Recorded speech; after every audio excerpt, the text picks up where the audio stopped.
Hi friends, welcome to Shiny's kitchen. ఈరోజు మరొక రెసిపీతో మీ ముందుకు వచ్చాను. అదేంటి అంటే రెస్టారెంట్ స్టైల్లో లాగా మిర్చి కసాలాన్ని ఎలా ప్రిపేర్ చేసుకోవాలో ఈరోజు మీకు చూపించబోతున్నాను. ఎవరికైనా సరే బిర్యానీ అనగానే మొదట గుర్తుకొచ్చేది మిర్చి కసాలని కదా. అసలు ఇది లేకపోతే బిర్యానీ తిన్నట్టుగా కూడా అనిపించదు. మరి ఇంకా లేట్ చేయకుండా ఈ అమ్మి రెసిపీ ప్రాసెస్ ఎలాగో చూసిద్దాము. ముందుగా స్టవ్ వెలిగించి ప్యాన్లోకి 2 టేబుల్ స్పూన్ల పల్లీలను వేసేసుకొని వీటిని కాస్త దూరగా వేయించుకోవాలి. చూడండి, ఇవిలాగా లైట్గా కలర్ చేంజ్ అయిన తర్వాత దీంట్లోకి 2 టేబుల్ స్పూన్ల నువ్వులు, 1 టేబుల్ స్పూన్ ఎండు కొబ్బరి ముక్కలు, ఒక 10 వరకు మెంతులు, 1/2 టీ స్పూన్ జీలకర్రను వేసేసుకొని వీటి పచ్చివాసన అంతా పోయి క్రిస్పీగా అయ్యేంత వరకు బాగా రోస్ట్ చేసుకోవాలి. చూడండి, ఇలా మంచి కలర్కి వచ్చేసిన వాటిని ఒక పక్కకు తీసేసుకొని చల్లారబెట్టుకున్న తర్వాత ఇలా ఒక మిక్సీ జార్లోకి వేసుకొని దీంట్లోకి కొద్దిగా వాటర్ని వేసుకుంటూ నేను ఈ వీడియోలో చూపిస్తున్నట్టుగా ఇలా స్మూత్గా పేస్ట్గా గ్రైండ్ చేసి పక్కన పెట్టేసుకోవాలి.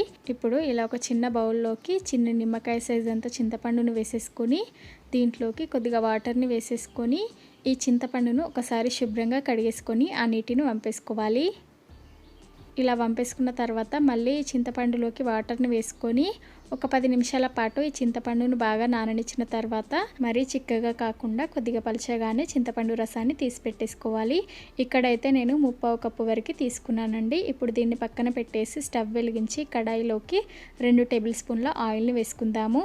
ఈ ఆయిల్ కాస్త వేడయ్యాక దీంట్లోకి మనము మిర్చి బజ్జీలకు యూజ్ చేసే మిర్చీలు ఒక 4 వేసేసుకొని వీటిని కాస్త ఫ్రై చేసుకుందాము. మీరు ఘాట్లు పెట్టుకొని అయినా కూడా వీటిని ఫ్రై చేసుకోవచ్చండి. చూడండి, ఇలా బాగా వేగిపోయిన వాటిని ఒక ప్లేట్లోకి తీసేసుకుందాము. ఇలా అన్నింటినీ తీసుకున్న తర్వాత దీంట్లోకి 1/2 టీ స్పూన్ ఆవాలు, 1/2 టీ స్పూన్ జీలకర్రను వేసుకొని వీటిని కాస్త వేయించుకోవాలి. ఇవి కాస్త చిటపటలాడాక ఒక పెద్ద సైజు ఉల్లిపాయను ఇలా సన్నగా తరిగి వేసేసుకొని వీటిని కాస్త ఫ్రై చేసుకుందాము.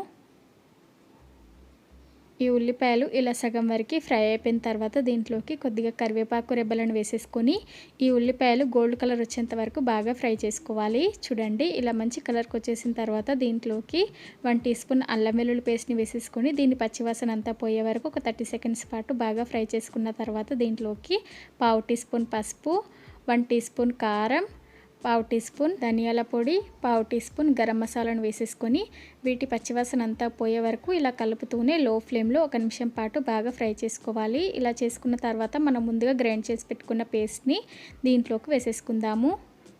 ఇలా వేసేసుకొని దీన్ని ఒకసారి బాగా మిక్స్ చేసుకోవాలి.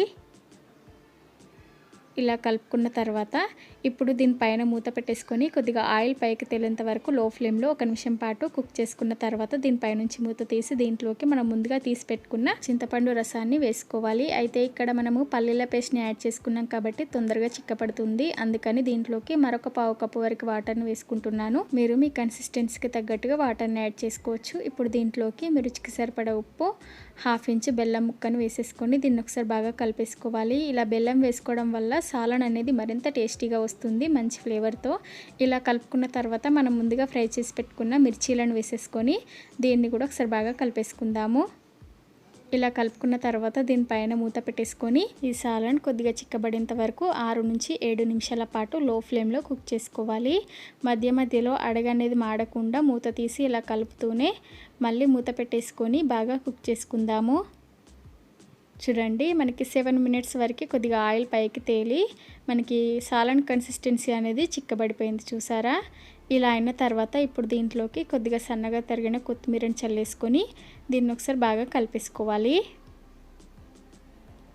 ఇలా కలుపుకున్న తర్వాత మళ్ళీ దీనిపైన మూత పెట్టేసుకొని స్టవ్ ఆఫ్ చేసేసుకుంటే అంతేనండి, ఎంతో టేస్టీగా ఉండే రెస్టారెంట్ స్టైల్ మిర్చి కసాలన్ రెడీ అయిపోయింది. మీరు ఎంత మంచి బిర్యానీ చేసి పెట్టినా సరే ఈ మిర్చి కసాలన్ లేకపోతే అసలు తిన్న సాటిస్ఫాక్షన్ ఉండదు. చూసారు కదా ఎంత సింపుల్గా దీన్ని ప్రిపేర్ చేసుకోవచ్చో.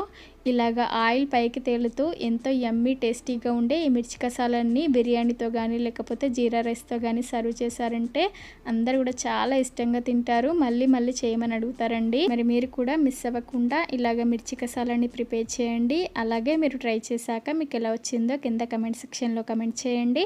మరిన్ని రెసిపీస్ కోసం నా ఛానల్ని సబ్స్క్రైబ్ చేసుకోండి, లైక్ చేయండి, మీ ఫ్రెండ్స్కి షేర్ చేయండి. Thank you for watching.